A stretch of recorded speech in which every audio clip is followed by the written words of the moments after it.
Welcome to BD TV. Andhra Pradesh రాష్ట్రంలో ఇటీవల జరిగినటువంటి ఎన్నికల్లో పోటీలో నిలిచినటువంటి రాజకీయ పార్టీ నాయకులు అయితే చాలా సవాళ్ళు అయితే చేయడం జరిగింది. కొంతమంది రాజకీయ నాయకులు ఓడిపోతే నియోజకవర్గం నుంచి వెళ్ళిపోతారని, కొంతమంది రాజకీయ నాయకులు రాజకీయ సన్యాసం తీసుకుంటారని కొంతమంది చెప్తా ఉంటే, మరికొంత వ్యక్తులు అయితే తన యొక్క పేరును మార్చుకుంటాను, పలానా వ్యక్తిని ఓడించకపోతే గనక తన యొక్క పేరును మార్చుకుంటారంటూ కూడా సవాళ్ళు అయితే చేయడం జరిగింది. ఇక ఎన్నికల ఫలితాలు వచ్చిన దగ్గర నుంచి కూడా ఈ సవాళ్ళ గురించే పెద్ద ఎత్తున గెలిచినటువంటి రాజకీయ పార్టీ అభిమానులు సోషల్ మీడియాలో పోస్టులు పెడుతూ ఉన్నారు. బహిరంగానే మీడియా ముందుకు వచ్చి పలానా వ్యక్తి ఆ విధంగా మాట్లాడారు, ఆ యొక్క సవాల్ను నిరూపించుకోవాలంటూ కూడా బహిరంగానే మీడియా ముందుకు అయితే వచ్చి చెప్తూ ఉన్నారు. ఇక సవాల్ చేసి ఓడిపోయినటువంటి రాజకీయ నాయకులు ఎక్కడా కూడా తమ యొక్క సవాల్ గురించి స్పందించట్లేదు, వివరణ అయితే ఇవ్వట్లేదు. అలాగే కొంతమంది రాజకీయ పార్టీ నాయకులు సవాల్ చేసి ఓడిపోయినటువంటి వ్యక్తులు మీడియా ముఖంగా వచ్చి, నేను సవాల్ చేసినటువంటి సమయంలో మా ప్రత్యర్థి రాజకీయ పార్టీ నాయకుడు తన యొక్క సవాల్ను స్వీకరించలేదు కాబట్టి నేనేం చేయలేనంటూ కూడా తన యొక్క వివరణ అయితే మరొక రాజకీయ నాయకుడు అయితే ఇవ్వడం జరిగింది. ఇక మరీ ముఖ్యంగా ఏపీ రాజకీయాల్లో ఎన్నికల ప్రచారంలో చర్చనీయాంశంగా మారినటువంటి సవాలు ముద్రగడ పద్మనాభం చేసినటువంటి సవాలు.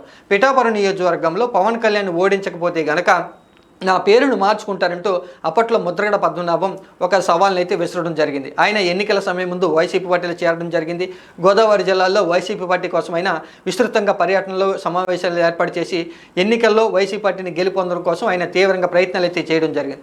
ఈ ఎన్నికల ప్రచారంలోనే ముద్రగడ పద్మనాభం పవన్ కళ్యాణ్ ఉద్దేశించి భారీగా ఒక సవాల్ చేస్తూ కూడా పిఠాపురం నియోజకవర్గంలో పవన్ కళ్యాణ్ ఖచ్చితంగా ఓడిస్తానని, ఆయన్ని అక్కడ ఓడించకపోతే ముద్రగడ పద్మనాభంగా ఉన్నటువంటి నా పేరుకు రెడ్డి తగిలించుకుంటారంటూ కూడా అప్పట్లో ఆయన సవాల్ అయితే చేయడం జరిగింది. ఈ సవాల్ గురించి ఏపీ రాజకీయాల్లో పెద్ద ఎత్తున చర్చ అయితే జరిగింది. ఎందుకంటే గోదావరి జిల్లాలో ముఖ్య నేతగా ఉన్నారు, కాపు ఉద్యమ నేతగా ఉన్నటువంటి ముద్రగడ పద్మనాభం ఈ సవాల్ను నిరూపించుకుంటారా లేదా పవన్ కళ్యాణ్కి సంబంధించి ఓడించలేకపోతారా, అంటే తన యొక్క సవాల్ను నిరూపించుకోలేకపోతారా అంటూ పెద్ద ఎత్తున అప్పట్లో ఒక చర్చ అయితే జరిగింది.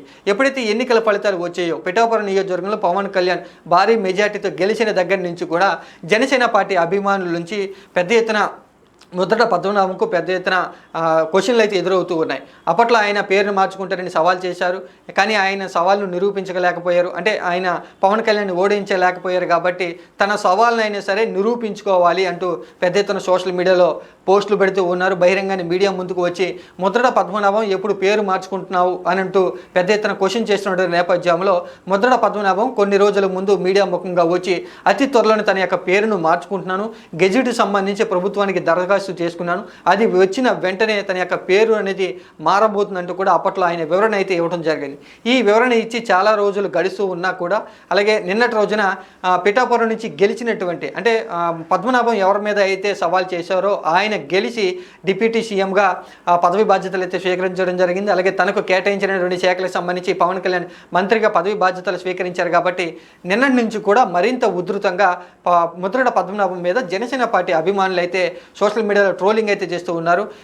అప్పట్లో మీడియా ముందుకు వచ్చి వివరణ ఇచ్చి చాలా రోజులు అవుతున్నా కూడా ముద్రగడ పద్మనాభం ఇంకా ఎందుకు తన యొక్క పేరును మార్చుకోలేదంటూ కొన్ని క్వశ్చన్లు అయితే ముద్రగడ పద్మనాభంకు ఎదురవుతూ ఉన్నాయి. అలాగే గోదావరి జిల్లాల్లో ముద్రగడ పద్మనాభం ఓడిపోయాడు కాబట్టి ఎప్పుడు ఆయన తన యొక్క సవాల్ను నిరూపించుకోబోతున్నారంటూ కూడా రాజకీయ పార్టీలో చర్చ జరుగుతున్న నేపథ్యంలో ఈరోజు ఉదయమే ముద్రగడ పద్మనాభం సంబంధించి పేరు మార్పుకి సంబంధించి ఆంధ్రప్రదేశ్ ప్రభుత్వం అయితే గెజిట్ను విడుదల చేయడం జరిగింది.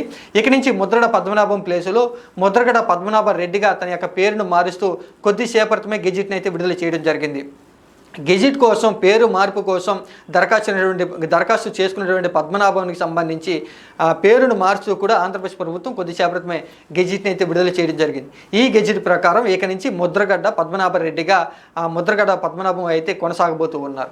ఇక్కడ ఈ గెజిట్ ప్రకారం కనుక చూసుకుంటే ముద్రగడ పద్మనాభం సవాల్ చేయడమే కాదు, ఓడిపోయారు కాబట్టి తన యొక్క సవాల్ను నిరూపించుకున్నారంటూ కూడా ఈ విషయం అయితే స్పష్టంగా తెలుస్తూ ఉంది. అలాగే జనసేన పార్టీ నుంచి కూడా ఈ యొక్క ఎప్పుడైతే పేరు మారుస్తూ గెజిట్ విడుదలైందో అప్పటి నుంచి కూడా ముద్రగడ పద్మనాభం సంబంధించి సానుకూలంగా పోస్టులు పెడుతూ ఉన్నారు. పద్మనాభం సవాల్ చేయడమే కాదు తన యొక్క సవాల్ను నిరూపించుకున్నారంటూ జనసేన పార్టీ నుంచి కూడా కొంత సానుకూలంగా పోస్టులు అయితే వస్తూ ఉన్నాయి. ఇంకా ఏపీ రాజకీయాల్లో కూడా ఎన్నికల సమయంలో సవాల్ చేసి నిలబెట్టుకున్నటువంటి తొలి వ్యక్తిగా ముద్రగడ పద్మనాభం అంటూ పెద్ద ఎత్తున ఏపీ రాజకీయాల్లో కూడా కొంత సానుకూలంగా ముద్రగడ పద్మనాభంకి మాట్లాడుతూ ఉన్నారు.